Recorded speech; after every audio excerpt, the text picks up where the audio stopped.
Welcome to the Sales SOS podcast, where we answer your sales distress calls. I'm your host, Liz Hyman, bringing the rescue boat to your sales challenges. In this ever-changing sales environment, it's easy for leaders to feel adrift. We're here to be the beacon guiding you to success.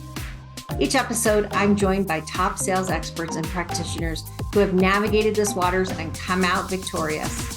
Together, we'll uncover the insights and strategies that will help you hit your sales targets and grow your business. So if you're ready to turn your sales distress into sales success, you're in the right place. Let's dive into today's topic. Welcome to the Sales SOS podcast. I'm here with your crew to answer your difficult sales questions. And today we're talking about building your sales organization from the ground up. And right now we're talking about how do you onboard? You figured out your org structure. You've figured out what the different roles are going to be.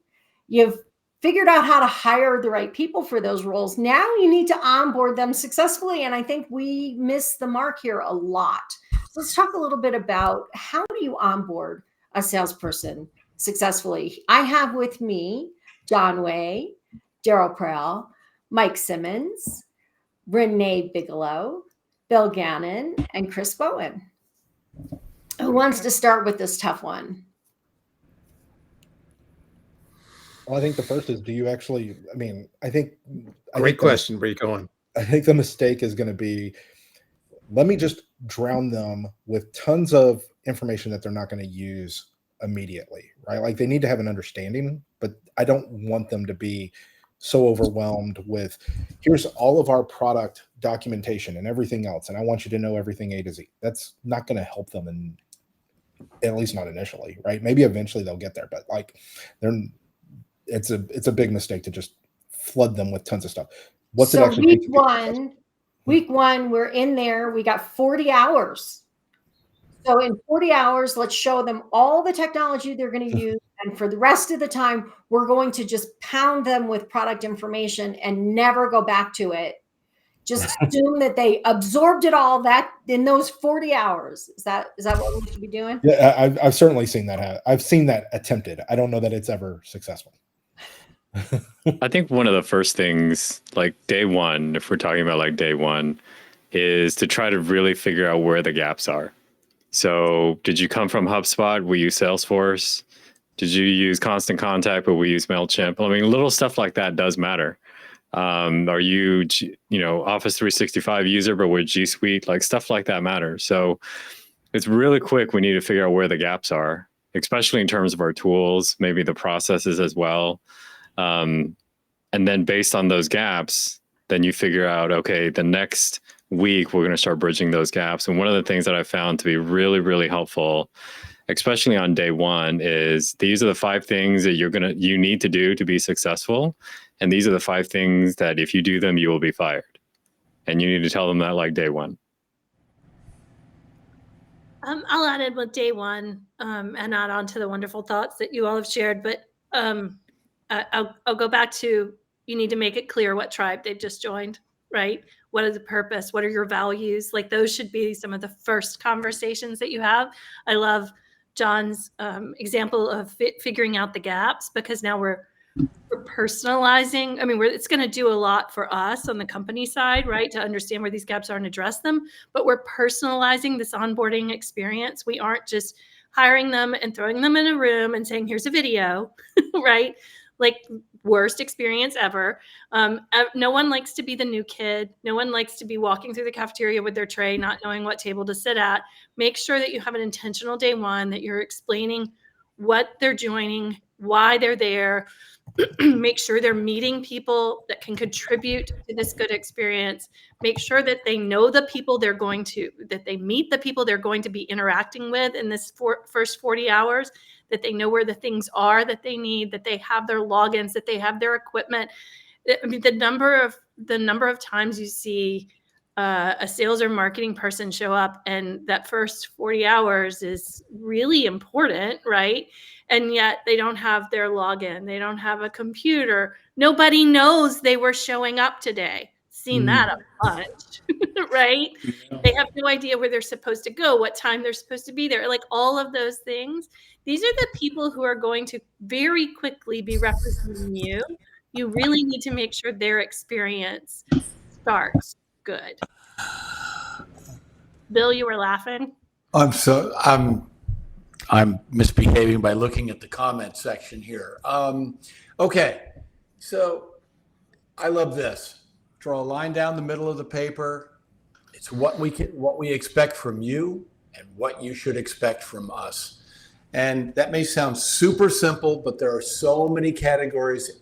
If the company has really thought this through, it has to do with culture. It has to do with turnaround time. It has to do with email protocol. It has to do with how we conduct each other in meetings, what we do on Zoom. This is how we expect, this is you've heard the line, every professor said it in the beginning day of class. Everybody has an A today. Show me why you don't have an A. You have an A today. Show me why you don't have an A. And the fact of the matter is, expectations are so poorly set by so many companies because they're just trying to get people hired in, get them on board, throw the CRM at them. Are they up and running? Oh, they haven't gotten bowled over?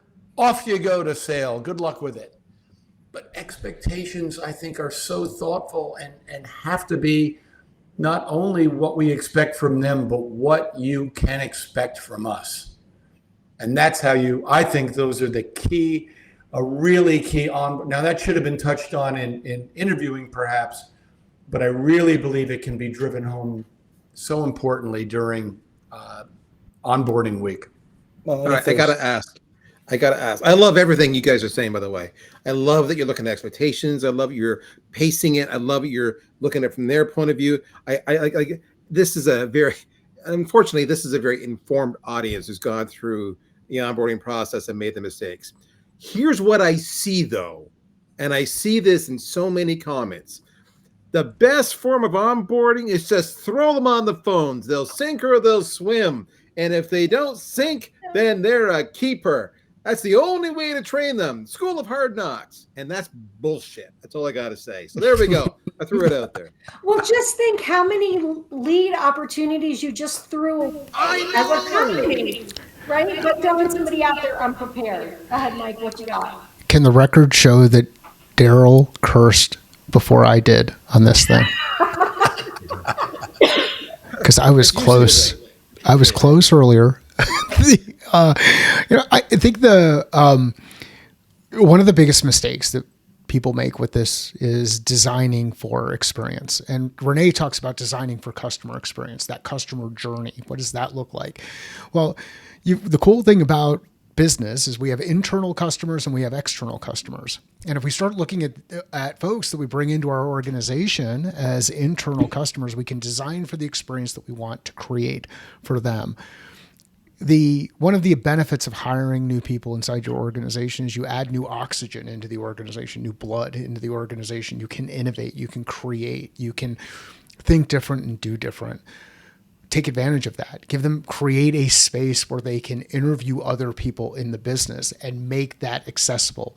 The functional areas that they touch. So if it's sales, make sure they're talking with somebody on the marketing side. Make sure they're talking with somebody on the success side. Make sure they're talking with somebody on the product side.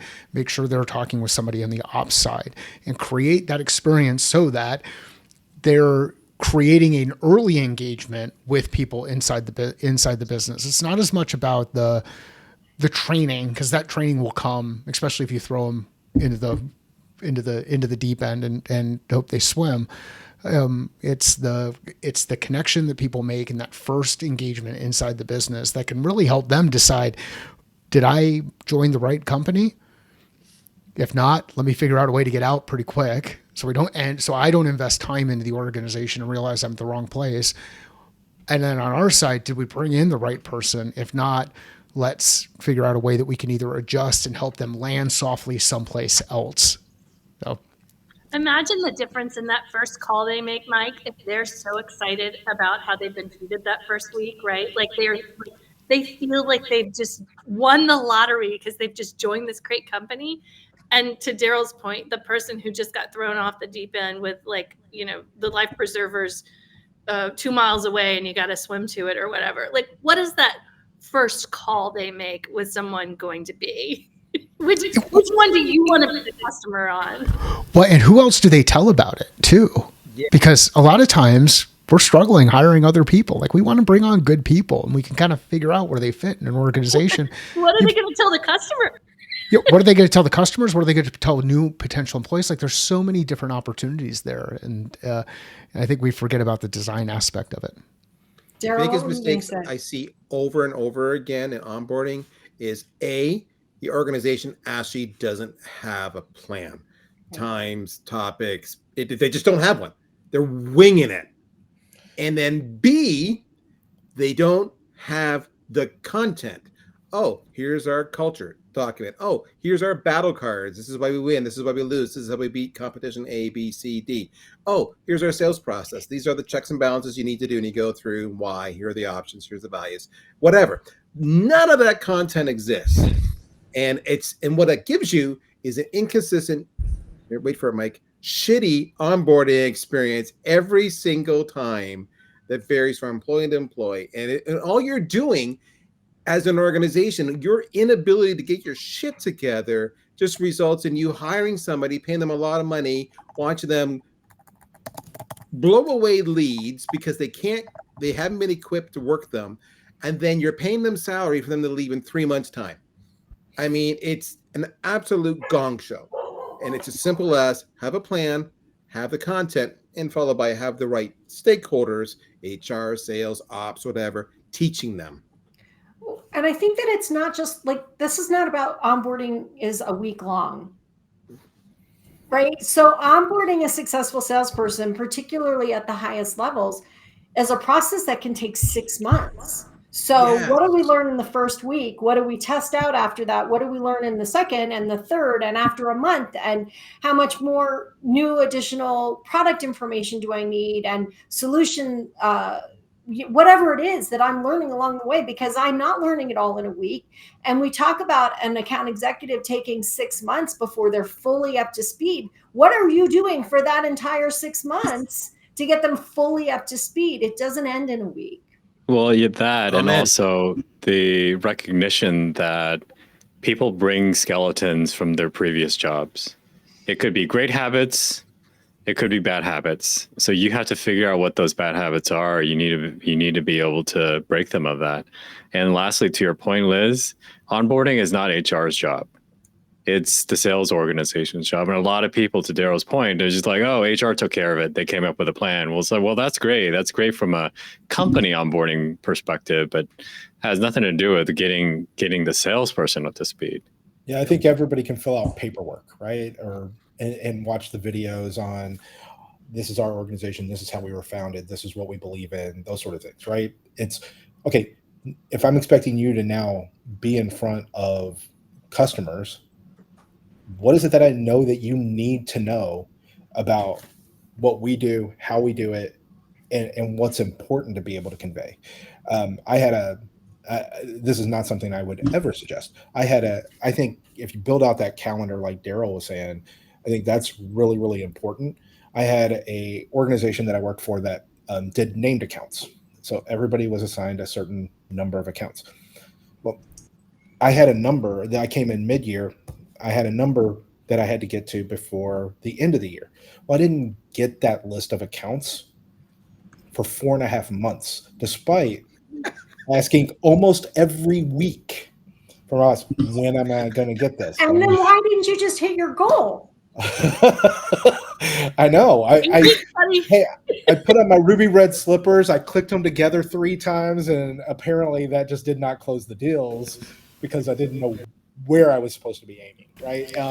And I think it's setting those expectations up front and being able to really say, hey, here's how you're going to do it. Because if someone would have come in on day one and said, hey, here's when we're going to get you those named accounts, and it was 4.5 months out, and you're telling me I now have a 6-week period to hit that number. Okay, I'm going to say I don't think you should give me any number for this year. So, but being able to have a real understanding of it. I just want to make sure we don't lose this because it's a gem in the chat. I want to highlight that Mike added the term everboarding which I love the term. Haven't heard that, and I'm going to keep it. But I'm going to keep that one, Mike. Maybe you can expand on it, but I will add one thing that I think is critical that helps with onboarding, and I think it falls right into Everboarding, and that is the buddy system. Making sure that you have each new employee has someone that they can. I think Chris put in here, we wear pink on Wednesdays. Whatever those culture things are. But also, if there's a sales question, if a customer's asking a question and they don't have the answer, whether it's culture thing, whether it's internal process, and where do I go for this? Who handles credit approvals, right? Things like that. How do I get a credit approval moved through fast? How do I get something shipped out quickly if the customer has a deadline? There are all sorts of questions like that.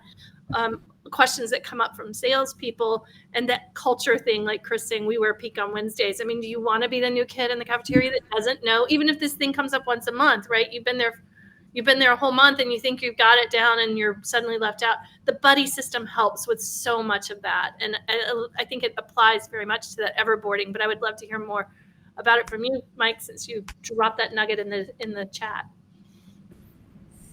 Yeah, I mean, think about the way I think about it is this continuous journey that always goes. Like we talk about cradle to grave with customers.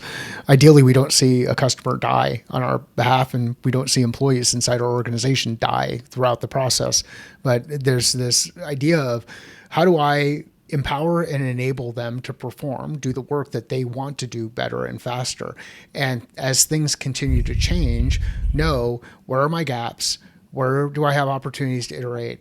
And how do I make that part of the process, whether it's through coaching, training, or mentoring? And those are three different tools that you can apply into the process throughout that entire journey. And it's really more of the concept, or getting your head around the idea of it doesn't stop. You don't just onboard once. You're constantly working through that process. And I forget where I heard the term the first time. If I remember, I give it credit. It might have been Daryl. Daryl might have said it out loud on a podcast once. Great. This is a great conversation. You guys are so much fun, and I love all the different thoughts that we have. We're going to wrap this up. Is there any last really important thought? I mean, I think Mike kind of brought us where we needed to be. Is there anything else about onboarding before we sign off today? I would just add, if you are listening to us and thinking, oh crap, I don't have a plan, right? Like I don't have all those things that you said are critical. One of the places to start is to go, go around your organization, call a meeting, call a brainstorming meeting, go one-on-one, however you want to do it. Maybe create a tiger team of people really focused on this to help you create a good onboarding plan, and ask each of the departments, like in a perfect state, what should a salesperson know when they come on? What are the things they need to know? I know from a marketing point of view, I always make sure to walk them through the lead intelligence that we gather. Like, what are the things we gather in forms? How do we gather them? What are they there for? What are these breadcrumbs that your leads can tell you before you even talk to them that we already have in our system? Those are the kinds of things that each department can bring to the table and say, oh, we can help them with this, or they should know this. And there's a lot of knowledge that you can lean on to help you set that plan up. And ask your sales team. If you already have salespeople, ask them all along their journey, what do you need to know next? What do you still need to know? But ask them what they wish they had known earlier, so that you can put that into the process earlier. All right, you guys, signing off. This is your Sales SOS podcast crew signing off for the day. And we'll see you a month from now. Great to be with you guys. Have a great weekend. And that's a wrap of this episode of the Sales SOS podcast. A huge thank you to our experts for throwing us a lifeline with their insights.